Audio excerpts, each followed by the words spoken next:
करेंगे।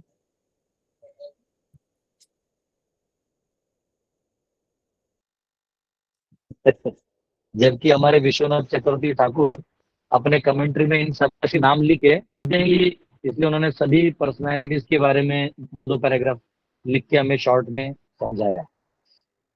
तो इसलिए मैं उस परपोर्ट के वो सारे पर्सनैलिटीज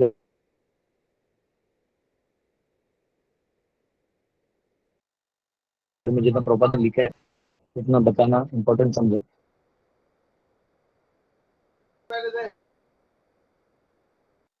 जब मेन फ्लो है अभी विष्णुदेव के सामने एलॉबरेट करके लिखा हुआ है, तो जरूर वो सब हमारे लिए फायदा का है, इसलिए मैं उसको भी एलॉबरेट कर रहा हूँ।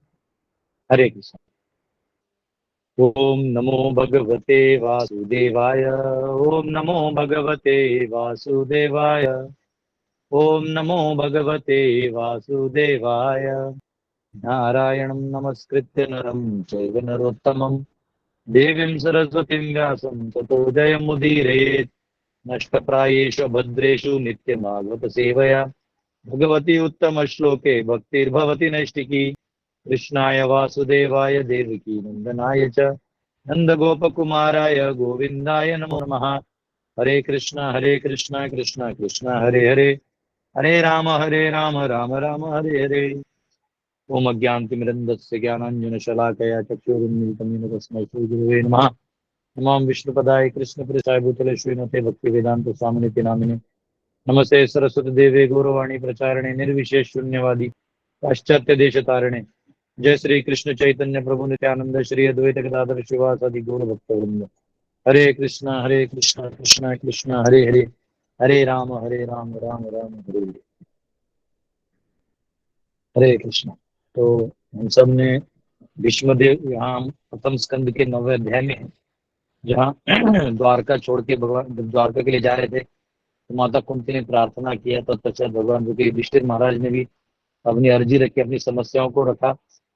तो फिर कृष्ण ने उन्हें भीष्म के पास ले गए साथ में, और वहाँ बहुत सारी पर्सनालिटीज, पर्वत मुनि, नारद मुनि, असित देवल, ये बड़े बड़े पर्सनालिटीज वहाँ पहुंचे। तो उनके बारे में हमने चर्चा किया। वो कल हमने सुखदेव गोस्वामी के बारे में चर्चा किया कि सुखदेव गोस्वामी कौन है, जबकि सुखदेव गोस्वामी कौन है इनका चर्चा हमने स्टार्टिंग में किया था, परंतु और डिटेल में उन्होंने अपने पिताश्री और गुरु श्रील व्यास देव जी से क्या क्या परीक्षा की, क्योंकि ये एक आइडियल शिष्य और आइडियल गुरु है। तो ये जब दो ऐसे हमें पता चलता है कि फिर गुरु, अगर शिष्य आप हैं तो गुरु से हमें क्या क्या ग्रहण करना चाहिए। कई बार हम लोग सिर्फ मतलब क्या कहते हैं, दीक्षा के लिए यहाँ ग्रहण कर लेते हैं, लेकिन जब शिक्षा लेने की बारी आती है तो हमें पता ही नहीं होता कि और क्या क्या करना चाहिए। तो हमारे गुरु से, मुखों से हमेशा ज्ञान अर्जित करते रहना चाहिए। वो बहुत इंपॉर्टेंट है। हमारे जीवन में जो द्वंद्व है, हमारे जीवन में जो शंकाएं हैं, इनको निराकरण करना चाहिए। क्योंकि अर्जुन को भी भगवान ने कोई टेक्निक नहीं सिखाया युद्ध का, ऐसे युद्ध करो तो तुम जीत जाओगे। उन्होंने कंसेप्ट सिखाया कि क्या हाईएस्ट लेवल ऑफ कंसेप्ट है जिससे तुम मानसिक रूप से, बौद्धिक रूप से, सामर्थ्य के रूप से, शारीरिक रूप से, सभी रूपों से मुक्त हो जाओगे, और जो भी निर्णय आएगा युद्ध का वो तुम्हें वो बेस्ट ही होगा। तो ये इसलिए गुरु जो है वो अपने शिष्य का ऐसा निराकरण करते हैं ताकि वो असली में मुक्त हो जाए, विचारों से मुक्त हो जाए, सही हाईएस्ट विचारों में रहे, हाईएस्ट चरित्र में रहे, हाईएस्ट सामर्थ्य में रहे, और हाईएस्ट समर्पण में रहे, भागवत समर्पण में रहे। तो ये भगवान ने यहाँ पे फिर अभी युधिष्ठिर को लाया है। अभी देखिए 2 पर्सनालिटीज और हैं, उनका चर्चा करते हैं। तत्पश्चात हम देखेंगे कि भीष्मदेव और क्या ज्ञान देते हैं पांडवों को। तो 8वां श्लोक आज वापिस रिपीट करते हैं, 1.9.8। अन्ये च मुनयो ब्रह्मरातादयो मलः शिष्यैरूपेत आजग्मुः कश्यपा संगिरासादयः। And many others like Shukadev Goswami and other purified souls, Kashyap and Angirasa and others, all accompanied by their respective disciples arrived there. तो ये सारे जो और भी कुछ महानुभाव थे जो वहां पहुंचे, तो इनमें से हमने सुखदेव गोस्वामी के बारे में जान लिया। अब हम कश्यप मुनि, इसमें कश्यप मुनि भी हैं, और अंगिरास करके हैं। अंगिरास और कोई नहीं तो अपितु बृहस्पति। तो कश्यप मुनि के बारे में सुनते हैं। हम लोग बोलते हैं ना काश्यप गोत्र। तो जो लोग इन मुनि के लाइन में आते हैं उनको काश्यप यानी कश्यप मुनि के लाइन में आते हैं काश्यप गोत्र। चांडिल्य, वत्स, हाँ, अच्युत। अच्युत यानी जितने वैष्णव है अच्युत गोत्र होता है, भगवान की गोत्र होता है। जब समर्पण कर देते हैं अपने इस गोत्र को छोड़ के आप पूरा समर्पण कर देते हैं, तब आप ऐसा कह सकते हैं। जैसे हम लोग जब ये पिंडदान इत्यादि के लिए जाते हैं तो हमारा खानदानी कोई वत्स हो सकता है, वो गोत्र हो सकता है, लेकिन जब वहां जाते तो अच्युत गोत्र बोलते हैं कृष्ण, तो हम कृष्ण के गोत्र के। अच्युत गोत्र को सूतक नहीं लगता, कुछ नहीं लगता। तो कश्यप मुनि, he was one of the Prajapatis and the son of Marichi. Marichi के पुत्र हैं और प्रजापति भी हैं। प्रजापति यानी वो जो प्रजा का सृजन करने का जिन्हें अधिकार मिला हुआ था, तो वो प्रजापतियों में से एक है। द सन ऑफ मरीचि, तो मरीचि के पुत्र भी थे और प्रजापति दक्ष के दामाद जी भी थे। हाँ, दामाद का बड़ा स्वागत होता है। एक्चुअली वैदिक कल्चर में जो दामाद होते हैं इनका सोशली बहुत बहुत ही ज्यादा रिस्पेक्ट होता है। कहीं भी जाइए, मराठी में कहीं भी जाएंगे तो महाराष्ट्र में जावई बुआ आले बरं का, हाँ जमाई राजा आए हैं तो उनको अच्छे से खिलाना पिलाना, क्योंकि आपकी बेटी वहां है ना। तो आपकी बेटी का वो टेक केयर कर रहा है तो आपको रिस्पेक्ट है कि हाँ, तो बहुत अच्छे से। इसलिए कभी भी जमाई को बहुत अच्छे से खिला पिला के वस्त्रदान इत्यादि करके उनको रिस्पेक्टफुली वहां से भेजा जाता है। तो इतना प्रेम अगर उनको ससुराल में मिल गया, कई बार दामाद सोचता भी कि मेरे घर से अच्छा मैं ससुराल में रह लूं। तो ऐसा नहीं रहना चाहिए, तो पुरुषार्थ का हनन हो जाएगा वहां से। तो फिर वो जो इतना प्रेम मिलता है तो उसको समझ में आता है कि नहीं, जो पत्नी के प्रति उसका जो वो है क्या रिस्पेक्ट है वो बहुत बड़ा बढ़ जाता है। हाँ, यहाँ मिथिला में आप कभी जाएंगे तो दामाद आ गए तो करीबन आपको 18 सब्जियां, 15 या 20 प्रकार के पकोड़े, 7 या 8 प्रकार की चटनियां और 10 या 12 प्रकार की मिठाई, चावल दाल रोटी तो वो तो बेसिक है ही, फल, दही, और इतना प्यार से सभी महिलाएं बैठ के ऐसा बैठ के खिलाएंगी, पूछताछ करेंगी। इतना आइटम होगा कि आपने अगर एक को छुआ और एक को नहीं छुआ तो बोलेंगे अरे दामाद जी को करेला पसंद नहीं है। हाँ, तो वो गाना भी आपने सुना होगा ना, तो शारदा सिन्हा जी जो गाती है, हाँ, राम जी से पूछे जनकपुर के नारी बता द बबुआ।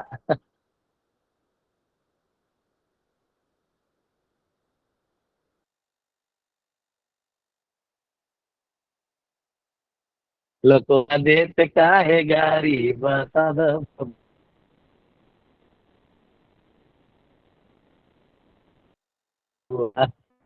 हाँ, जहाँ इनका पिताजी इतने इतना शादी की इतना स्टाइल है, जहाँ दामाद को इतना हंसी मजाक करते हैं, इतना हंसी मजाक करते हैं कि मतलब उनको ये फील नहीं होता कि हम किसी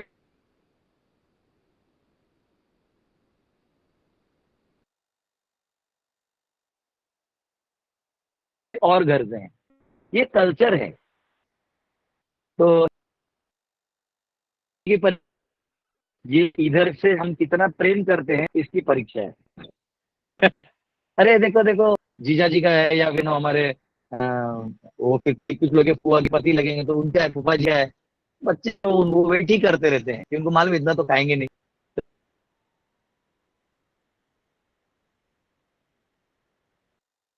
कई बार तो दामाद जी ने छोटे बच्चे को बोले था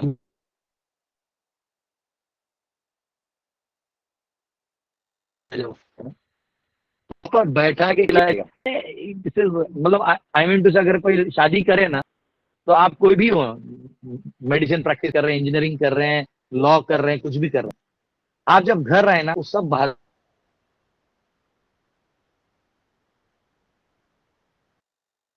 छोड़ दो, फोन ही स्विच ऑफ कर।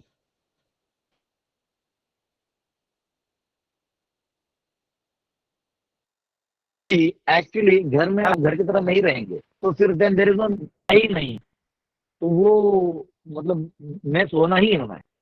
एकदम सिंपल फैक्टर है कि जब आप रिस्पेक्टफुली दामाद के साथ बात करते हैं, इम्पॉसिबल वो आपकी बेटी को पूरा टॉलरेट करेगा वहां। वो वहां अम्मा उसको तकलीफ देगी देगी, नेचर से होता है, मैन वुमन का नेचर में क्रॉस फायरिंग होते रहता है, लेकिन बहुत रिस्पेक्ट देगा। क्योंकि किसी को कहीं प्यार मिल गया ना, वो कभी नहीं मिलता, कभी नहीं, कभी नहीं। बहुत याद रहता है उसको, क्योंकि प्यार से इस दुनिया में कोई खिलाए पिलाए ये तो संभव बहुत रेयर होता है। तो जब भी दामाद आते हैं तो इतना खिलाते हैं उनको, जाते हैं वस्त्र दान करते हैं सभी लोग। मतलब ऐसा है कि लाइक परिवार में भी दो मौसियां हैं तो दो चाची हैं, तो ऐसे ये सभी करते हैं अपना अपना तरफ से। और जो जैसा कर सके, इसमें कोई कैलकुलेशन नहीं होता। हाँ, कोई कुछ दे दिया तो कोई कुछ दे दिया। अब वो दामाद जी जो है वो बड़ा हृदय भर भर के जाते हैं। तो एनीवेज, यहाँ दामाद शब्द आया तो मैंने सिर्फ वो कल्चर के बारे में आपको एक ग्लिम्स दिया, है ना। वैसे मैं जो वर्णाश्रम पे बुक लिखने वाला हूँ, उसमें सब क्लियर हो गया कि कैसे पति को कैसे रहना चाहिए, पत्नी को कैसे रहना चाहिए, दामाद है तो उसका कैसे सेवा होना चाहिए, दामाद ने क्या सेवा करना चाहिए, कल्चरली क्या होना चाहिए, ये सब दिया है। और ये ऐसा नहीं कि कोई एक ही ब्राह्मण या क्षत्रिय में ऐसा होता है, सब क्लासेस में होता है, सब क्लासेस में होता है। ये बहुत इंपॉर्टेंट है। फिर तो अगर आपने किसी फॉरेनर से शादी कर लिया तब तो ये सब मिलना है ही नहीं। है ना। हाँ, वहाँ वहाँ ये सब नहीं मिलना है, लेकिन अगर वैदिक कल्चर को आप एम्ब्रेस करेंगे तो ये सब है। तो कहा यहाँ कहा गया है कि वो जो है प्रजापति दक्ष, जो मेन प्रजापति हैं, उनके दामाद श्री हैं। तो सोचिए कितना वो हो गया। तो एक प्रकार से दक्ष के भी दामाद हुए ना शिव जी, शिव जी भी दामाद हुए। लेकिन दक्ष ने शिव जी का अनादर किया, तो दामाद का अनादर किया तो क्या हुआ, अंत में युद्ध हुआ। दक्ष को बड़ा लॉस झेलना पड़ा। और हिस्ट्री में डाउन द लाइन हिस्ट्री में आ गए तो हम जैसे उनको रोज होते रहते हैं कि शिव जी का अनादर किया। तो प्रजापति दक्ष के वो दामाद भी थे, और वो गरुड़ जी के पिता भी हैं।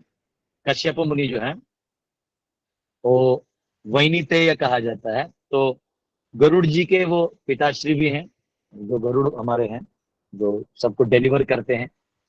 तो जो मैंने आपको कहा ना, जम्बू द्वीप है, फिर ऐसा अलग अलग द्वीप है। तो लास्ट द्वीप जो है पुष्कर द्वीप, पुष्कर द्वीप में ब्रह्मा जी हैं, उससे पहले एक द्वीप है। उस द्वीप में गरुड़ जी का बहुत बड़ा जगह है, वहां गरुड़ जी एक्चुअली लैंड करते हैं इस धरातल पे। तो गरुड़ जी वहां रहते हैं। और उन्होंने प्रजापति दक्ष के 13 लड़कियों से, बेटियों से शादी किया। यानी उस वन दामाद है, लेकिन मतलब 13 बेटियों से किया है। पहले ऐसे शादी होता था, जैसे सौबारी मुनि भी तपस्या किए, बाद में जाकर उन्होंने 50, उस राजा के 50 बेटियों से शादी शादी की है। तो ऐसा होता है। ये एक्चुअली तब होगा ना जब हेल्दी लाइफस्टाइल लोग जीना चालू करेंगे। हाँ, पहले लोग गर्भ माता जी लोग गर्भवती होती थी तो 12 12 महीना बच्चा पेट में रहता था, हेल्दी बाहर निकलता था। अब क्या हो गया, रिटेंशन पीरियड नहीं है, 7 महीने 8 महीने में डिलीवरी हो जाता है। कई बार तो मतलब हेल्थ के ही प्रॉब्लम्स रहते हैं, यू नो, मतलब व्यक्ति प्रेग्नेंट ही नहीं हो पाता। तो हमको हमारे खाने पीने में थोड़ा ध्यान देना चाहिए, स्पेशली घी, दूध, दही, इस सब का ज्यादा सेवन करें। और जो ऐसे एसिडिक या जो कंपनी मैन्युफैक्चर्ड आइटम्स हैं, जो आपको पैकेट में मिलते हैं, कुछ भी हो वो, कितना भी उसमें वेज लिखा हो, नॉन वेज लिखा हो, कुछ भी हो, उसको एक्चुअली कम ही खाएं, है ना। सलाद खाएं, मूंग खाएं, दूध दही खाएं। ये ज्ञान मैं आपको मेरे अनुभवों से दे रहा हूँ। ये आपके फायदे का है। तो गरुड़ जी हैं, तो यहाँ पे उन्होंने 13 लड़कियों से शादी किया। हम लोग एक्चुअली एक गुरुकुल का काम कर रहे हैं एक जगह, एक और भी एक प्रभु जी हैं बहुत स्पेशल हैं, उनको इस चीज पे काम करना है। तो अगर वो गुरुकुल भी कर रहे हो, बोले मैं बाकी चीजें भी इसमें स्पॉन्सर करूंगा, हम ऐसे जनरेशन को खड़ा करें। तो चलिए, वो भी कर रहे तो हम लोग भी मिलकर कर रहे हैं उनके साथ।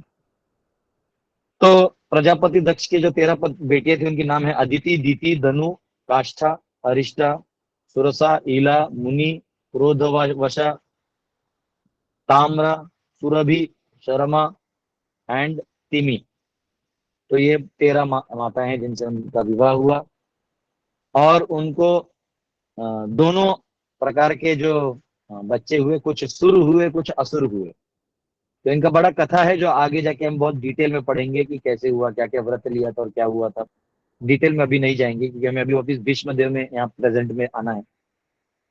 तो अदिति से जो है 12 आदित्य प्रकट हुए। और उन 12 आदित्यों में एक है वामन देव, जो भगवान के अवतार हैं, जिन्होंने बलि महाराज का जो साम्राज्य था, उसको बराबर अपना लिया, वचनों में ले लिया। तो कहते रह गए शुक्राचार्य, मत कर, ये विष्णु है, ये छीन लेगा, ये छल, तुम इसको सीधा मत समझो, इसका चेहरा सीधा है, इसका चाल बहुत लंबा है, बलि मत करो। लेकिन बलि महाराज अंदर से समझ गए थे कि भगवान मुझे उद्धार करने आए हैं, तो मैं ना क्यों बोलूं। और भगवान ने नरसिंहदेव के रूप में प्रहलाद को कहा था कि मैं तुम्हारे 21 जनरेशन का उद्धार करूंगा। बलि महाराज तो उनके जनरेशन में आ रहे थे, तीसरे थे, तो कृष्ण को आना ही था, तो वामन के रूप में आके उनका सारा हर लिया। तो वहां पे 12 आदित्यों में जो वामन भी आए, और अर्जुन के प्राकट्य के समय भी कश्यप मुनि वहां उपस्थित थे। और एक बार परशुराम जी का, जो परशुराम जी ने उनको पूरा विश्व जो है प्रेजेंट किया था, बाद में उन्होंने परशुराम को जो है वहां से उस उधर से हटा के फिर खुद को स्थापित कर लिया था। और उनका दूसरा नाम है अरिष्ट नेमी।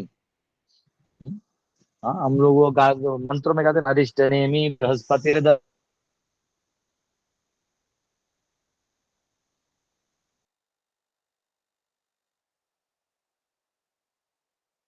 धातु।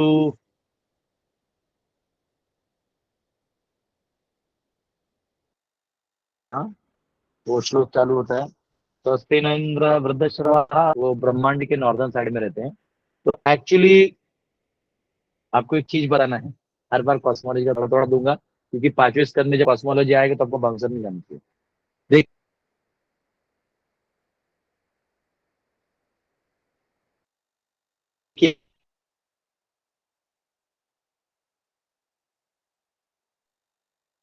ये एक प्लेन है, प्लेन यानी फ्लैट है, फ्लैट, ओके।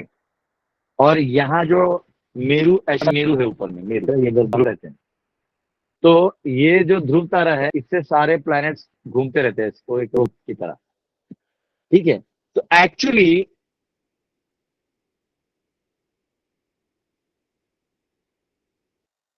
आपका नॉर्थ है ना, जो हम जमीन में देखते हैं, हम तो हम बोलते हैं वो नॉर्थ, साउथ में रहता है कर्नाटका में, वो बोलेगा दिल्ली की तरफ उंगली खा के बोलेगा वो नॉर्थ है, ऐसा है। अब वो नॉर्थ का जो लैटरल प्रोजेक्शन आएगा, वो ऐसा आने के कारण इससे नॉर्थ हो जाएगा। तो जो ध्रुव तारा के लैटरल नॉर्थ के उस साइड से है, भूमंडल के उस साइड से, उनके लिए आपका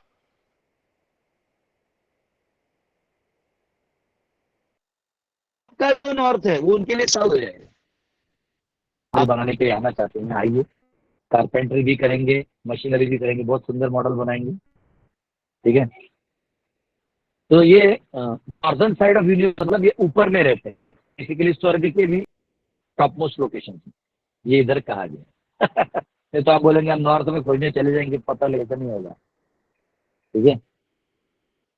तो अब और एक पर्सनालिटी है, अंगिरास। अंगिरास यानी स्वयं बृहस्पति। बृहस्पति जो देवताओं के गुरु हैं, और उन्होंने क्या कहते हैं उसको, आपको याद होगा एक बार इंद्र जो है वो अनादर कर दिया था, मतलब वो जो ताता थैया कर रहे थे सब अप्सराएं, तो उनको वो देख रहे थे। तो जनरली गृहस्थ जो होते हैं, इनको, क्योंकि कृष्ण पूरा कृष्ण भावना भावित नहीं होते, तो ये सब रंगीन कल्चरल एक्टिविटीज गृहस्थों को करते रहना चाहिए, है ना।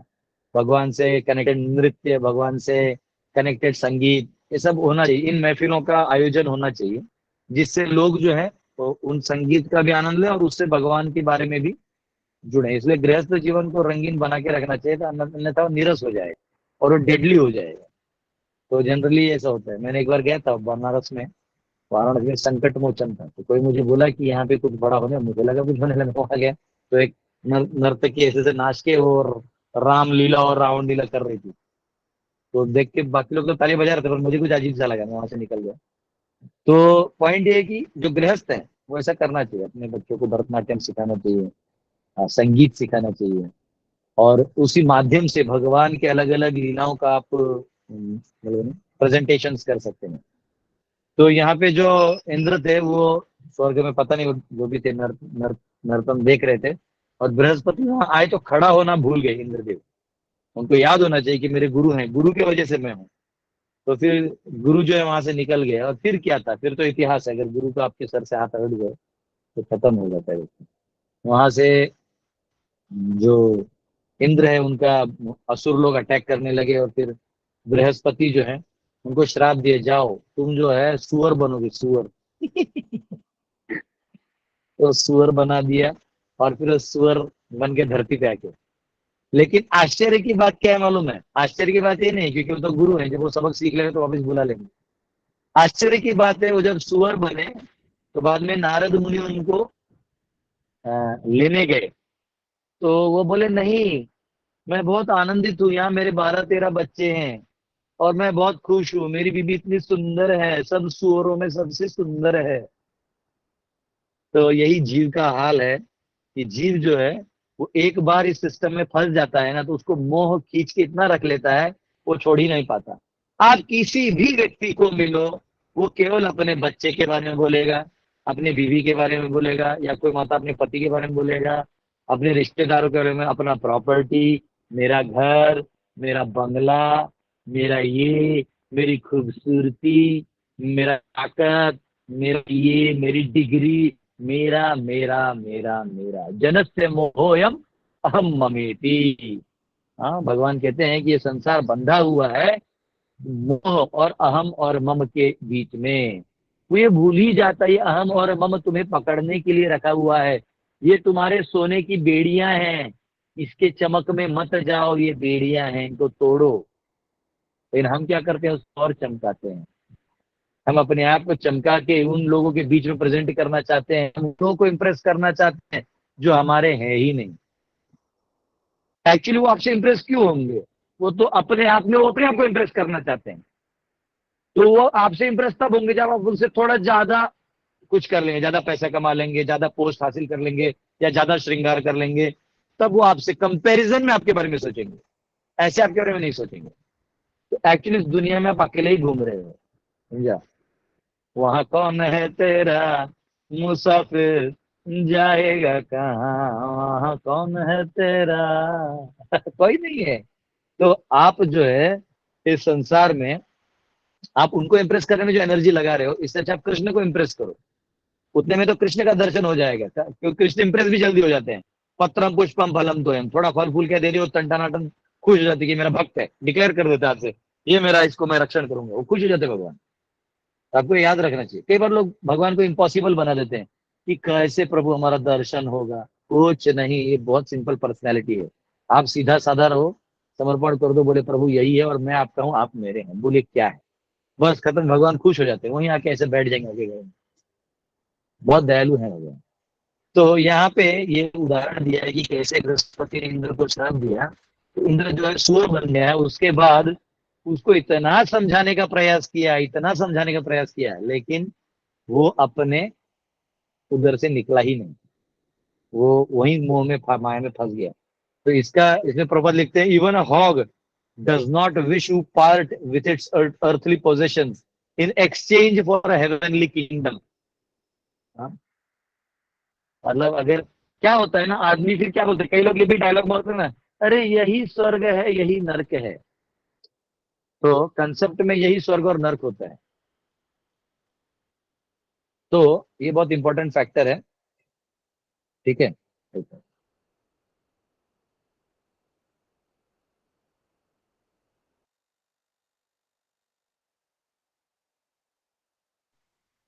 करेक्ट। तो यहाँ इंद्र जो है वो एक, वो क्या करते हैं, वो हम सब का एक उदाहरण प्रस्तुत कर रही है, कैसे आप लोग फंसे हो। ऐसे इंद्र फंसते नहीं है, तो हम सबको उदाहरण प्रस्तुत करते हैं। तो बृहस्पति जो है अंगिरास, अंगिरस, ये देवताओं के गुरु भी हैं, और ये द्रोणाचार्य जो है वो उनके पार्शियल इनकारनेशन थे। तो द्रोणाचार्य थे, वो ही बृहस्पति के पार्शियल इनकारनेशन थे। और शुक्राचार्य जो हैं उनको हमेशा बृहस्पति चैलेंज करते रहते थे। ठीक है। उनका बेटा भी था, उसका नाम था कच। और भारद्वाज मुनि को अग्नि अस्त्र है, ये बृहस्पति यानी इन्होंने ही दिया था। और छह पुत्र थे। उनके पत्नी का नाम चंद्रमासी था, जो एक तारों में से एक है। और और वो टाइम और स्पेस में ट्रैवल कर सकते थे, उस स्पेस में ट्रैवल कर सकते थे। और इंद्रलोक और ब्रह्मलोक में उनका आना जाना होते रहता था। और जब भी असुर लोग अटैक करते थे तो देवताओं को वो क्या कहते हैं, उसको गाइड करते थे कि क्या करना है क्या नहीं करना है। और यहाँ पे आखिरी में कहा गया, he was the religious preceptor of the natives of different planets. तो जो सभी ग्रह थे, यानी ध्रुव तारा के नीचे आप जितना भी, इतना ये पूरा जो आप देखते हैं स्टार वगैरह, ये सब हर एक पर्सनैलिटी का अपना एबोर्ड है। तो उन सब के वो गुरु हैं, गाइड करते हैं, उनको मार्गदर्शन करते हैं, उनके उनके जो सिचुएशंस है वहां से आगे डेवलप होने का वो मार्गदर्शन करते हैं। तो ये बेसिकली बृहस्पति है। और 8:57 हो गया, मैं चाहता तो अगला श्लोक ले सकता हूँ, लेकिन अब अगले श्लोक में जो है हमारे भीष्म देव के सामने जो आए हैं, तो थोड़ा क्या क्या भीष्म देव ने गाइड करेंगे अगले श्लोकों से चालू होगा। तो अगले श्लोक फ्लो में जाएंगे, वहाँ पर्सनालिटी का डिस्क्रिप्शन तो हो ही गया, फिलोसॉफी की और अंडरस्टैंडिंग से हम लोग जाएंगे। हरे कृष्णा। किसी का कोई क्वेश्चन है तो पूछ सकते हैं। तो हमें ये पॉइंट समझना चाहिए आप पूछने से पहले, कि इतने सारे पर्सनालिटीज वहां क्यों आए हैं। कोई बता सकता है? चलिए भीष्मदेव पास हो रहे हैं, तो अभी तो उन्होंने डिक्लेयर नहीं किया, उनको तो इच्छा मृत्यु है। कोई बता सकता है इतने सारे पर्सनालिटीज वहां क्यों आए? कोई एक ट्राई करे, हाथ ऊपर करिए जो बताना चाहते हैं। हरे कृष्णा प्रभु जी। बोलिए माता जी।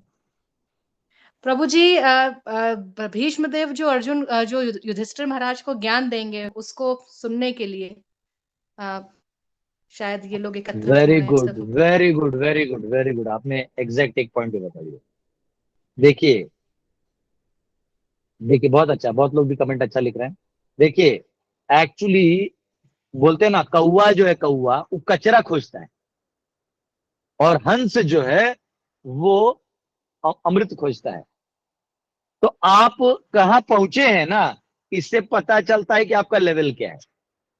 जैसे आधा घंटा कहीं भागवतम चल रहा है तो आप लोग आए हैं, तो इसका मतलब आप हंस हैं। और अगर आप कचरा खोज रहे हैं, जैसे आप कहीं और कुछ बकवास चल रहा है उसमें आप लगे हुए हैं, तो फिर इसका मतलब आप कचरा ग्रहण कर रहे हैं। वो कचरा ग्रहण आप इसलिए कर रहे हैं, फिर आपका कौवा जैसा मेंटेलिटी है। तो हंस जैसा जो मेंटेलिटी है, ये मेंटेलिटी जो है, ये आपका इधर दर्शा रहा है कि इतने बड़े बड़े लोग वहां आए हैं, क्योंकि यहाँ पे बहुत गहन चर्चा होगा। जहां धर्म का इतना बड़ा युद्ध होने के बाद, जिसको धर्म का राजा बनाया गया और सम्राट बनाया गया है युधिष्ठिर, उसे जो भीष्म है, जो इस संसार के धर्म के ज्ञानी हैं, और जो अपने लाइफ में इंप्लीमेंट किए हैं और वो अंतिम समय में भी हैं, वो अपना क्रक्स देके जाएंगे। तो जाते जाते आदमी है ना, बड़ा लंबा लंबा बात नहीं करेगा। आप किसी जाने वाले आदमी को जाइए, बोले मेरे लिए क्या आदेश है, वो 2 लाइन में कुछ तो बोलेगा। तो 2 लाइन के पीछे उसको टिप ऑफ द आइसबर्ग बोलते हैं, लेकिन पीछे बहुत बड़ा चीज है उसके। लेकिन वो टिप जो है ना, वो बहुत इंपॉर्टेंट है, वो आपको दे रहे हैं, क्रक्स में वो आपको दे रहे हैं। उसके बाद यहाँ पे ये पता चल रहा है कि कितना वैल्यूएबल है धर्म का ज्ञान, और धर्म का सभा कितना वैल्यूएबल है। सोचिए, बृहस्पति स्वर्ग से आए हैं, हाँ, ये सारे जो यहाँ प्लैनेट में अवेलेबल थे वो आए हैं, राजा महाराजा आए हैं, सब एवरीबडी इज देयर। मतलब जरूर ये जो टॉक है बहुत इंपॉर्टेंट है, और ये टॉक इसलिए इंपॉर्टेंट है क्योंकि इसे व्यास देव ने हमारे श्रीमद् भागवतम में हमें कंपाइल करके दिया हुआ है। तो ये बहुत इंपॉर्टेंट सब्जेक्ट मैटर है। तो वेरी गुड, आप लोग क्वेश्चन पूछें। इससे पहले मैंने अभी देखा कि एजुकेशन में हमारे प्रतीक प्रजापति हैं, बहुत अच्छी पर्सनालिटी है, जो बहुत मेहनत करके लोगों के लिए अच्छे अच्छे ग्रंथ लिखते। तो आप अगर हैं तो अपने, आपका नया किताब है, मैंने एक बार बताया था, आप भी अगर बता सकें तो प्लीज, अगर आप हैं वीडियो में आके कुछ बता सके तो। प्रतीक जी बहुत अच्छे पर्सनालिटी है, ये अपना एजुकेशन चैनल चैनल भी चलाते हैं, और ये बहुत लोगों को धार्मिक रूप से जागरूक भी करते हैं। शायद आके नहीं है अभी, ठीक है, अगर आएंगे वापस तो हम बोलेंगे उन्हें। उन्होंने एक नया बुक लिखा है जिसमें गृहस्थों को कैसा क्या क्या करना चाहिए, घर में आप कैसे कर सकते हैं, बहुत अच्छा बुक लिखा है, मुझे पसंद है। पर एनीवे वो खुद बताएंगे तो कैसा रहता है, जो अपना रेसिपी खुद बताते हैं ज्यादा अच्छा टेस्टी रहता है। यस, मैंने तो एक बार आप सबको दिखाया भी था। यस, किसी का कोई क्वेश्चन है? हरे कृष्ण आ, प्रभु जी। जी जी, अच्छा आप लोग में हाथ ऊपर रखिए। कल्पना जब भी आप बोले फिर मैं हाथ पूछूंगा। यस बोलिए कल्पना जी। हरे कृष्ण प्रभु जी, दंडवत प्रणाम। प्रभु जी, एक Yes. क्वेश्चन है जो मुझे शायद हो सकता है मैं गलत हूँ, क्योंकि मेरे बच्चे ने मुझसे पूछा था, मुझे भी आंसर पता नहीं। जैसे कि तैतरा युग यानी तीसरा युग और द्वापर यानी हम्म। 2। तो उसने पूछा, अ, बोलूं मैं? ये जवाब मैंने दिया माता जी पहले भी, प्रभु जी आप शायद शायद मैं नहीं ही सुने सही होंगे। हूँ। हाँ कोई दिक्कत नहीं। तो देखो ऐसा है, नॉर्मल युग में आता है सत्य द्वापर त्रेता कली, लेकिन जो 28वां दिव्य दिव्य युग आता है ना, तो 28वें में कुछ ओवरलैपिंग होता है। वो एग्जैक्टली क्या है मैंने अभी खोजना बचा है। तो उस ओवरलैपिंग के वजह से, जैसे हम लोग कभी कभी देखो आपको दिखा रहा हूँ, कपड़ा को जैसे फोल्ड करते हैं हम लोग। तो जैसे अभी मैं आपको एक कागज है, तो ये कागज है, तो देखिए इसको ऐसे सब फोल्ड करेंगे ना, तो ये ऐसे ओवरलैपिंग आ जाता है ऐसे। और जी जी। ये दिखने में ऐसा है, और ये आप ऐसा करेंगे बड़ा हो जाएगा, लेकिन ओवरलैपिंग होता है। तो ये ओवरलैपिंग को हम लोग में क्या हो जाता है कि वहां पे उस 28वें दिव्य युग में त्रेता ऊपर जाता है, द्वापर नीचे है। बस इतना ही है। ठीक है। जी। ओके। ये तो फिर हमारे प्रतीक प्रभु आए हुए हैं। कृपया जी। करके प्रभु आप अपना जो नया बुक है, और जो इससे पहले भी आपका एक बॉस करके बुक था, उसका कुछ आप थोड़ा सा इंट्रोडक्शन हमारे भक्तों को दें, और आपका ये बुक आपकी तरफ से कैसे लेते हैं वो प्लीज बता दें, ताकि लोग आपसे कम्युनिकेट करें। क्योंकि मैं बता दूंगा तो सब मुझे मैसेज करेंगे, प्रभु जी कुरियर कर दीजिए। आपको यस यस हरि बोलिए। बोल, आपको आवाज आ रही है हमारी?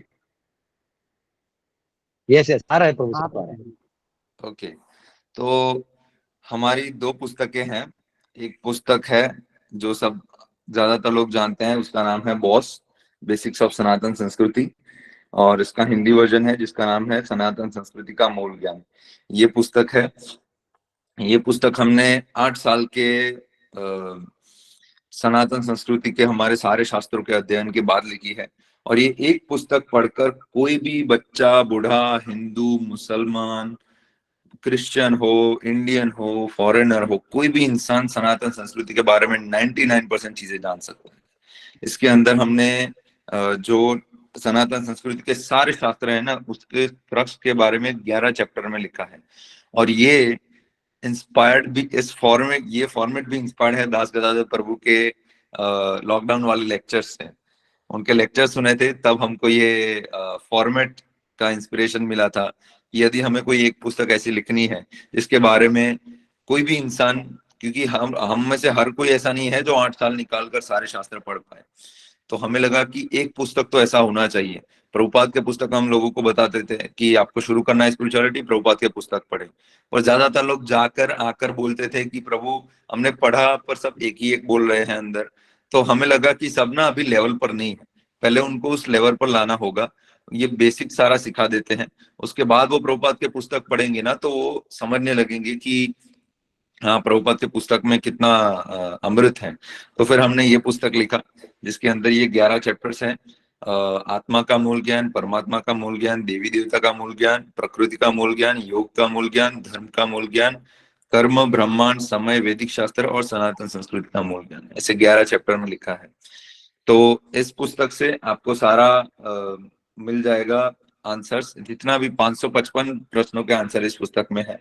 और प्रभु जी का पुस्तक है एक सत्य करके, उस पुस्तक को भी ये पुस्तक लिखने से पहले हमने पढ़ा था, और उसमें से भी सारा सारा निकाल लिया है। जितना भी सारा निकालने लायक था सारा निकाल लिया हमने। अभी एक नया तो बुक है ना आपका वो वाला, अभी और हाँ, एक बुक आपने लिखा है, वो मेरे वैदिक, को बहुत अच्छा लगा। यस, एक एक नया पुस्तक हमने लिखा है। हालांकि क्योंकि हम अभी यूरोप में है तो हमारे पास है नहीं, अभी आया नहीं है। भारत में लगभग 2,500 बुक्स तो ऑलरेडी चले गए हैं। 2,500 लोगों ने तो बुक्स पढ़ लिए हैं, वो वाला बुक ऑलरेडी प्री बुकिंग से ही ले लिया है, पर अभी ये तक वाला, ये हमारे वाला। तक नहीं पहुंचा है। हरि बोल, प्रभु के पास आ गया है। ये वाला। ये है वैदिक दिनचर्या। हम आपको दिखाते हैं, हमारे पास टाइटल है, हमारे आईपैड में है, वैदिक दिनचर्या नाम है। अभी हुआ यूं था प्रभु कि लोगों से ये पुस्तक पढ़ के ना इतना सुनने को आया कि प्रभु आपका ये पुस्तक मतलब मिरेकल है, इतना अच्छा है, मतलब हमारा पूरा सोच बदल दिया कि धर्म क्या है, कर्म क्या है, योग क्या है, सब कुछ हमारा पूरा मतलब दिमाग घुमा के रख दिया कि हमें तो लगता था कि ये है वो है, पर ये कुछ और ही निकला। पर उसके बाद जो मिलेगी कैसे? लोगों का ये धीरे धीरे प्रश्न आने लगे कि प्रभु आनंद बहुत आया, ज्ञान बहुत मिला, पर इसको जीवन में कैसे उतारे, प्रैक्टिकली जीवन में कैसे उतारे। तो ये प्रश्न ज्यादा ही आने लगे। फिर हमें लगा कि एक ऐसा पुस्तक होना चाहिए कि जिसको पढ़कर, जिसके अंदर कोई फिलॉसफी नहीं है, सीधा सीधा बात हो रही है कि ये करना है आपको जीवन में, खत्म। सुबह उठना है तो ये करना है, पैर नीचे रखते जमीन पर रखते ही ये करना है, फिर बाथरूम में जाना है, यदि टॉयलेट में भी जा रहे हो तो ये करना है, टॉयलेट भी कैसे जाना है, धर्म उसके बारे में भी क्या कहता है, नहाते वक्त भी आपको क्या करना है, कौन से श्लोक बोलने हैं, क्या मन में रखना है, भगवान की पूजा, बाहर आके भी आपको बिस्तर भी यदि आपका है तो बिस्तर को भी शुद्ध कैसे करना है, उन सब चीजों की छोटी छोटी चीजें भी हमने इस वैदिक दिनचर्या पुस्तक के अंदर डिटेल में बता दी है। और छोटी सी बुक है, 100 पेज भी नहीं है, कोई भी इंसान 1-1.5 घंटे में खत्म कर देगा। उसके अंदर सारे श्लोकों का भी हमने डिटेल में दे दिया है। प्रभु जी, आपको हाँ। डिवोटीज पूछ रहे हैं कि कैसे मिलेगा, उनको चाहिए तो कुछ आप अपना सिस्टम बताइए। वैसे आप Amazon पर सिर्फ सर्च करोगे ना कि बॉस बुक या फिर एजुकेशन बुक्स, तो ये हमारी दोनों बुक्स आ जाएगी Amazon पर सर्च करोगे तो। ओके, Amazon पे से आपको और ऑनलाइन मिल जाएगा। हाँ, Amazon पे भी मिल जाएगा। और आप अगर यदि Instagram पे हो तो Instagram पर हमारा पेज सर्च कर सकते हो, या फिर यहाँ पर कहीं कमेंट होना तो हम सारे लिंक्स डाल देते हैं, तो कोई भी इंसान वो पा पाएगा। कमेंट में आप लिंक डाल दो, सब लोग उसमें भी वो कर लेंगे। ठीक है, यहाँ कमेंट हाँ सेक्शन जी, है, कहीं पे भी कॉमन कमेंट हम है ना, यही उसमें करते डाल हैं, हम सारी लिंक्स यहाँ पर डाल प्रभु देते जी, हैं। ये आप डाल दी दास हम। दास प्रभु जी को डाल दीजिए, वो ग्रुप में डाल देंगे, क्योंकि ठीक यहाँ है, से हाँ, ये वो कमेंट भी मुझे सही डाल है। दो। वो हट जाता है, वो यहाँ से हाँ जो हाँ, आप वो कमेंट हट मुझे जाता है। व्हाट्सएप कर दो, मैं आपको डिवोटीज को व्हाट्सएप कर दूंगा। ठीक है, ठीक है, ठीक है, हम आपको व्हाट्सएप सारे लिंक कर चलो। रहे हैं, आप आगे भिजवा सकते हैं। बहुत बहुत धन्यवाद प्रभु जी। वैसे हम कैसे पकड़ा तुमको, कैसे पकड़ा? तुम वीडियो हम में नहीं था, लेकिन मैं इधर से पकड़ लिया। ये एक्चुअली हम ना देखिए, हर किसी, यहाँ यूरोप में ना टाइम पीछे चलता है, तो आपका बहुत अर्ली ओके, मॉर्निंग रहता है, तो हम आधे में से ही अच्छा। ज्वाइन कर पाते हैं। तो ज्यादातर समय शायद आपको पता नहीं चला होगा कि हम आ रहे हैं, पर आज आपने पकड़ लिया फिर। हाँ, कोई सिंगल में ज्वाइन करते तो यार दिखाता ये ज्वाइन किया है करके, तो मैंने पकड़ लिया। हाँ, और आपके बुक के बारे में बताया था मैंने, लेकिन मुझे फिर लगा कि जैसे इस दिन आपको बुला के बताने बोलने कहूंगा, पर आज आप मिल गए तो अच्छा जी। आपको बता दूं, देखिए, बहुत सारे ऐसे डिवोटीज हैं जो काम करते हैं इस फील्ड में और समाज को खड़ा करते हैं। ठीक है, और प्रभु जी अभी वेस्ट में भी गए हैं, वहां भी बहुत लोगों को इससे इन्फ्लुएंस कर रहे हैं। इंडिया में भी हमारे जो नॉर्मल लोग कल्चर फॉलो करते हैं, तो उनके पास भी ऐसा कोई अथॉरिटेटिव बुक आ जाता है, तो उनके बहुत हौसले बढ़ जाते हैं। तो ये बहुत अच्छा काम कर रहे हैं। और आप में से भी बहुत लोगों को मैं रिक्वेस्ट करूंगा कि आप इतना लेक्चर सुनते हैं, फिलोसफी सुनते हैं, तो आप लोग भी अपने समाज में, अपने सोसाइटी में, अपने जहां भी आपका इन्फ्लुएंस है या जहां तक आप सोच आपकी जाती है, वहां तक आप इस चीज को उठाएं। आप लोग पढ़े लिखे हैं, प्रभु जी भी जैसे एमटेक किए हैं IIT दिल्ली से, तो आप अपने एजुकेशन का और अपने जो वैल्यूज हैं इसका इस्तेमाल करके सोसाइटी में कैसे भी इन्फिल्ट्रेट करें, फिलोसफी से, कल्चर से। जैसे अभी हमारे कोई प्रभु जी और माता जी लोग जो संगीत में बड़े विशारद हैं, तो उस माध्यम से वो लोग इन्फिल्ट्रेट कर रहे हैं। किसी का कुछ नहीं है तो आप 10-15 बच्चों को लेके भी अ, पढ़ा सकते हैं। जैसे मैंने देखा गोवा में हमारे 2-3 माता जी हैं, तो वो लोग हर संडे को बच्चों को बुला के उनसे श्लोक याद करवा लेना, या उनसे ऐसे कल्चरल संस्कार वर्ग टाइप। तो क्योंकि देखिए, आप एक्टिव सेवा करिए, बस ज्ञान ले लेने से नहीं होगा। तो ये बहुत इंपॉर्टेंट सब्जेक्ट है। तो प्रभु जी मुझे जो भी भेजेंगे लिंक, मैं आपको फॉरवर्ड कर दूंगा। आप लोग उसका अगला प्रोसेस आप उनके साथ करिएगा, मुझे पता नहीं है, इसलिए मैंने उन्हें तो बोला मैं बोल दूंगा, मुझे कहाँ से लेना है मुझे खुद पता नहीं होगा, फिर लोग बहुत मैसेज करते हैं। Yes, Hare Krishna, thank you very much Prateek प्रभु, और आप सबका भी थैंक धन्यवाद। यू वेरी मच कोई प्रभु क्वेश्चन और जी। है? और हमारा जो रेगुलर क्वेश्चन आंसर में कोई क्वेश्चन है तो प्लीज आप पूछ सकते हैं, जो हमारा अभी भी 5 मिनट है हमारे पास।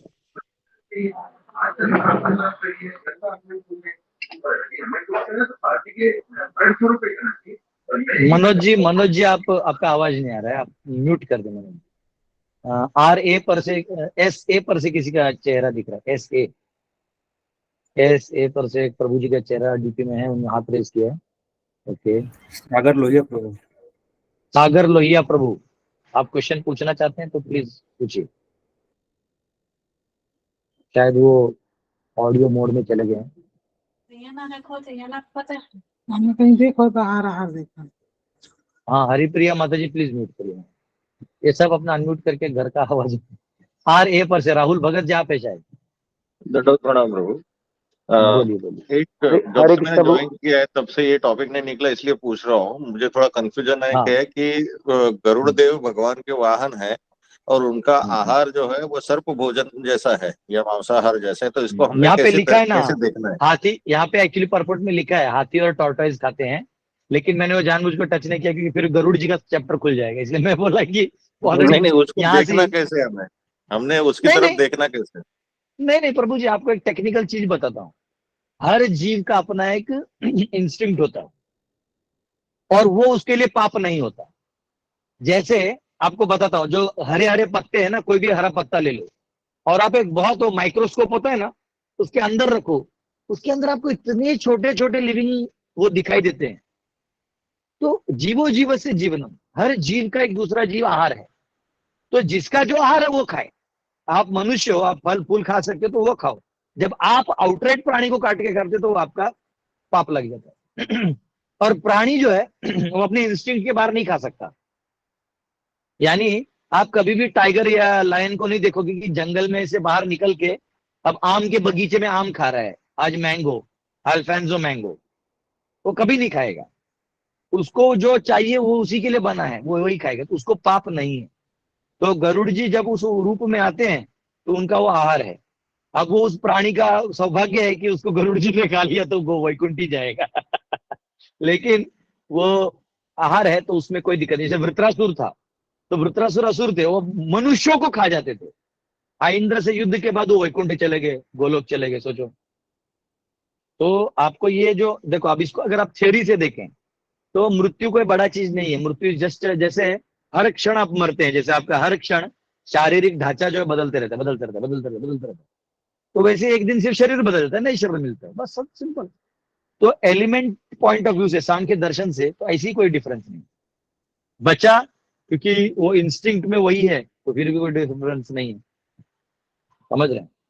तो ये इतना मतलब हम लोग बहुत ह्यूमनली चीजें लगा देते हैं दूसरे प्राणियों में, तो गलत है। जैसे कई बार मैंने देखा है कि लोग कुत्ते को वो बेड देते हैं, उसको लगता है इसको आराम होगा, नहीं, वो उसके लिए बना नहीं है। हाँ, जैसे कई बार हम लोगों को लगता है, नहीं, गौशाला में भी कई लोग गाय को ह्यूमनली ट्रीट करना चाहते हैं, नहीं, वो उनके लिए नहीं है। उनको अच्छा लगता है जब बैल को आप खड़ा करके घुमाते हो, पूरा वो हेवी सेवा देते हो, तो बैल का स्वास्थ्य अच्छा रहता है। कई बार लोग बैल को बांध के रख देते हैं, और जब बांध के रख देते हैं तो बैल जो उसका वो ब्रिटल होने लगता है, हड्डी काम नहीं करेगा। तो दिखने में मोटा दिखता है पर अंदर से बेचारा दुखी रहता है। तो हर हर जीव का अपना एक स्थिति है, इसलिए संसार को हम नहीं समझ सकते। हाँ, हमको ये देखना है कि हम कहाँ हैं। हम अगर अभी मनुष्य योनि में है तो इसका धर्म हम करें, ऐसा। ये सागर लोहिया थैंक जी, यू।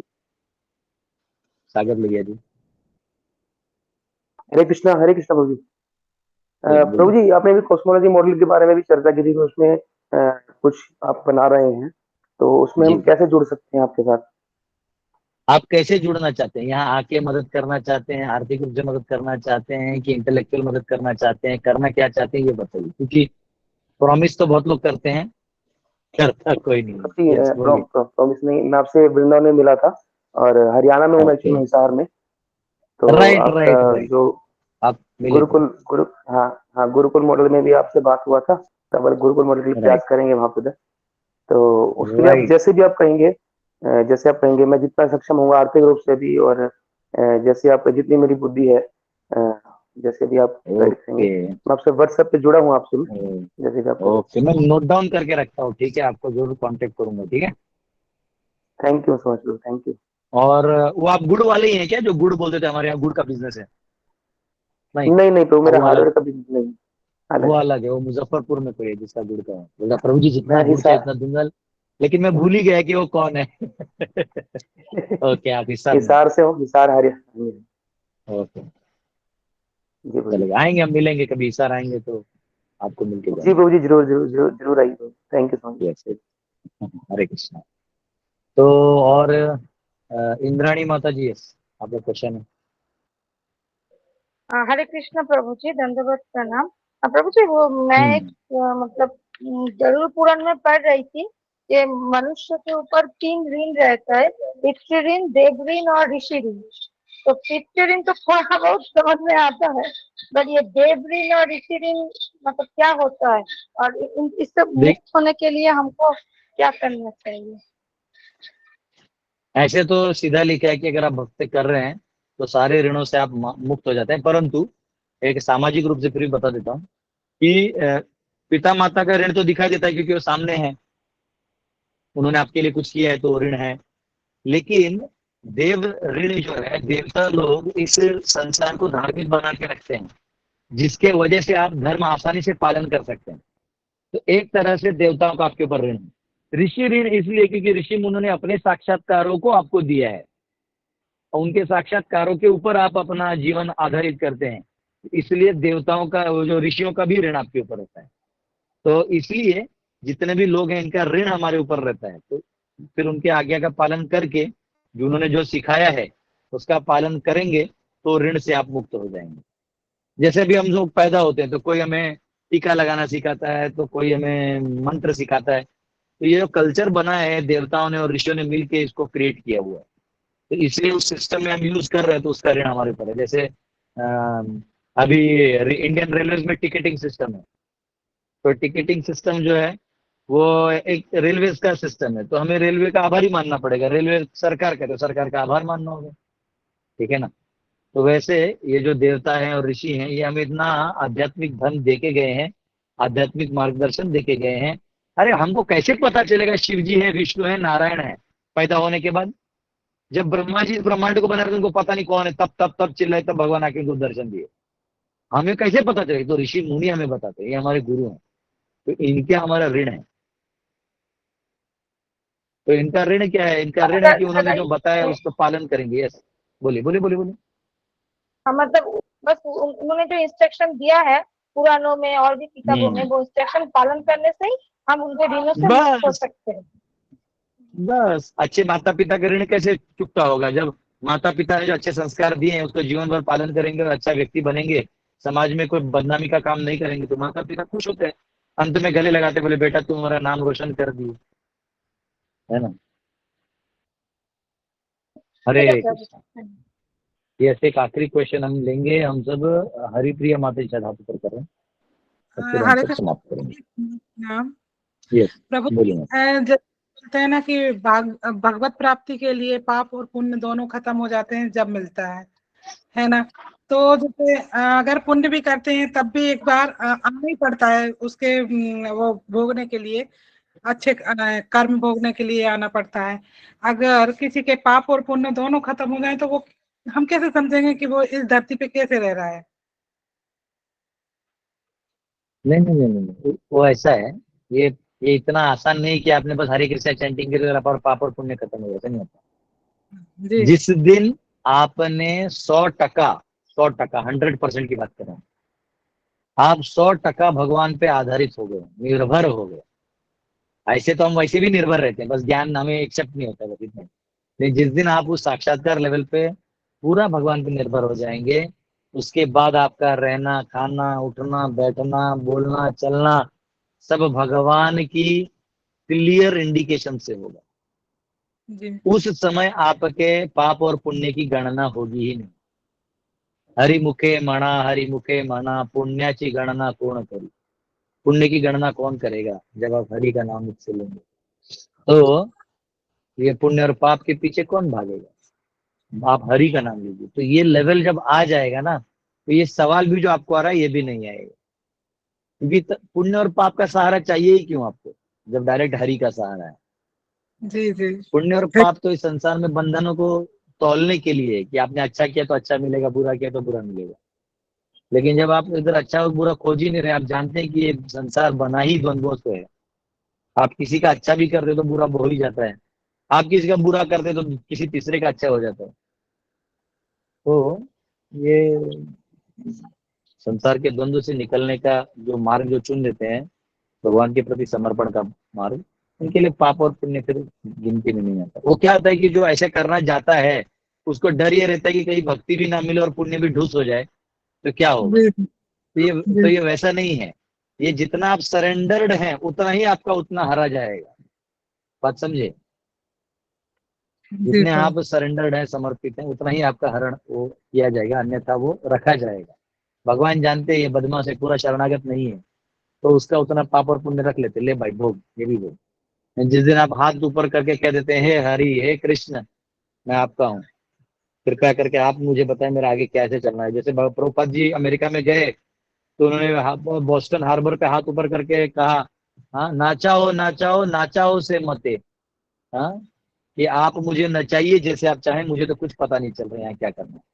तो जब वैसे कर दिया तो भगवान ने ऐसे नचाया कि उनके माध्यम से आज लाखों लोग नाच रहे हैं। तो वो भाव जो है जब आएगा तब वो पुण्य और पाप कटेगा। तो वो समय आएगा, अपना टाइम आएगा।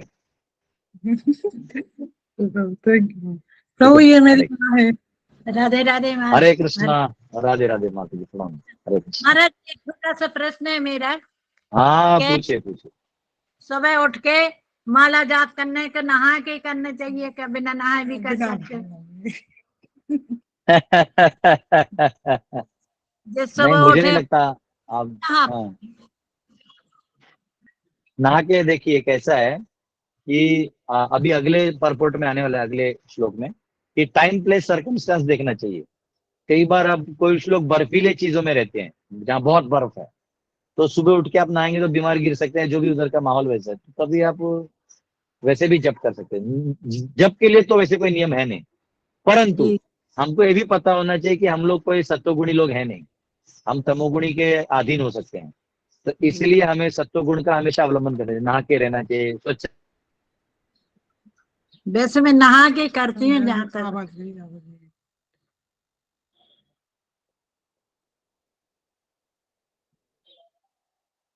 पता नहीं। कपड़े पहनने चाहिए, भगवान को आरती इत्यादि करके बैठ के फिर आराम से जप करना चाहिए। तो बेस्ट है हमें नहा धो के फ्रेश होके जप करना चाहिए। और बहुत अगर क्रिटिकल सिचुएशन हो तो ही हमें कोई नियम का उल्लंघन करना चाहिए, स्वच्छता के नियमों। हरे जी कृष्ण। प्रभु। प्रभु ये बहुत वर्षों से भक्ति कर रहे हैं, कम से कम 40 साल हो गया। हम लोग जब छोटे थे तो ये हमें पता ही नहीं रहता था कि कब नहा ली कब इनकी चेंटिंग हो गई। अब वही आदत पड़ी है। अब 80+ हो रही है, वही इनको नियम रखने हैं, तो ऐसे नहीं हो सकता ना। अब तो जैसे हो रहा है वैसे। नहीं अभी, हाँ अभी जैसे आपको शारीरिक चीजों को भी ध्यान देना है, लेकिन आपको एक बताता हूँ माता जी, देखिए क्या है कि उस व्यक्ति की अपनी जो निष्ठा होती है वो बहुत इंपॉर्टेंट होती है। जी तो 40 साल के भक्ति में उनकी जो अपनी निष्ठा बनी है तो उसे भी आप लोगों ने नहीं छोड़ना चाहिए। अगर उनको लग रहा है कि नहीं मुझे अभी भी नहाना है, उनको नहाने देना चाहिए। अगर उनको लग रहा है नहीं मैं नहीं कर पाऊंगी तो बात अलग है। तो वो निष्ठा उनका अपना बना हुआ है। एक बार परम पूज्य गोपाल कृष्ण महाराज एडमिट थे, उनको कुछ सर्जरी या कुछ हुआ था, तो एडमिट थे। उनका जो असिस्टेंट या सर्वेंट थे वो वहीं पे मतलब थे, हॉस्पिटल में वहीं पे थे, बाकी ड्यूटी से बाहर थे। और डॉक्टर ने रात को जो भी सर्जरी वगैरह किया था तो उन्होंने कहा कि सर, मतलब महाराज जी को कहा कि आपको सुबह 10 बजे तक सोना है, क्योंकि आपका जो सर्जरी है इसको 12 घंटा रेस्ट लगता है। तो वो डॉक्टर ने अपने दिमाग से सही कहा, क्या गलत कहा? उन्होंने बराबर कहा होगा कि भाई 12 घंटा रेस्ट करिए, शरीर को आराम मिलेगा तो जो सर्जरी किया वो है अच्छे से हील होगा। तो ये असिस्टेंट बड़ा खुश हुआ, ये असिस्टेंट अपनी व्यास पूजा में बोलते थे, असिस्टेंट बड़ा खुश हुआ कि आज मैं आराम से सो सकता हूँ। तो वो वहां पे मतलब सो गया कि आज महाराज जी को बोला गया तो महाराज आरस उठ गए। महाराज अपना 3:30 बजे उठ गए। हाँ, उसको बोले प्रभु उठो, तो बोला महाराज 3:30 हुआ है, आपको रेस्ट करने का है। महाराज बोले ये डॉक्टर मेरा गुरु है कि प्रभुपाद मेरे गुरु हैं? प्रभुपाद बोले हैं उठो 3:30 बजे। ये बोल रहा है 10 बजे उठो, मैं किसका पालन करूंगा? तो बोले महाराज जी आप प्रभुपाद का पालन करेंगे? तो बोले प्रभुपाद का पालन करूंगा। चलो तैयारी करो। तो याद रखिए एक्चुअली डॉक्टर अपनी जगह सही है क्योंकि मेडिकल प्रैक्टिशनर है, उसके किताबों में लिखा है कि इतना इतना होना चाहिए, लेकिन दवाइयां निष्ठा से काम करनी भी इम्पोर्टेंट है। और महाराज जी ने देखा कि उनको आदत ही नहीं है, जैसे कभी भी महाराज कहीं भी ट्रैवल करते हैं हर मंगलाती में आपको वो दिखाई देता है। ये बहुत बड़ी प्रेरणा है महाराज जी बहुत लोगों की, महाराज वहां दिखाई देते हैं। तो डॉक्टर की सुनेंगे, इसकी सुनेंगे? हाँ, परम पूज्य नवेंद्र महाराज भी उनको भी कई बार उनके डिसाइबल बोलते महाराज जी, वो महाराज बोलते रहे ये प्रभुपाद जी ने ये कहा है। मैं बहुत जितने भी प्रभुपाद के शिष्यों को मिला हूँ, हाँ, परम पूज्य भक्ति राघव महाराज हैं, वो हमेशा बोलते हैं बट प्रभुपाद सेड दिस, वो उनका एक ही रहता है, प्रभुपाद ने ये बोला तो मैं ये करूंगा। डॉक्टर क्या बोल रहा है, ये सोशल क्या बोल रहा है, उसे कोई मतलब नहीं है, राजनीति वाले क्या बोल रहे हैं, मेरे गुरु क्या बोल रहे हैं, तो ये निष्ठा होती है। हाँ, फिर उसमें ऐसे नहीं कि गुरु को एक गन लेके खड़े, आपका अपना भी एक वो होता है कि ठीक है, एक जजमेंट होता है कि मैं इतना नहीं कर पाऊंगा, तो उधर आप गुरु को प्रणाम करके जितना बेस्ट कर सकते हैं उतना करिए। ये प्रिंसिपल है, ये प्रिंसिपल है। तो हम एक दूसरे को बहुत ज्ञान दे सकते हैं, परंतु अंत में आपको निर्णय लेना है, और आपका निर्णय काफी विचार करके और समर्पण भाव से हो तो भगवान सब स्वीकार करें। ठीक है, हरे कृष्ण। हरे कृष्ण प्रभु, धन्यवाद प्रणाम। हरे कृष्णा प्रभु जी। हरे कृष्णा प्रभु, दंडवत प्रणाम। ओके, हरे कृष्णा, बहुत बहुत धन्यवाद आप सबका। हमें दंडवत प्रणाम प्रभु जी। हरे कृष्ण। हरे कृष्ण प्रभु जी।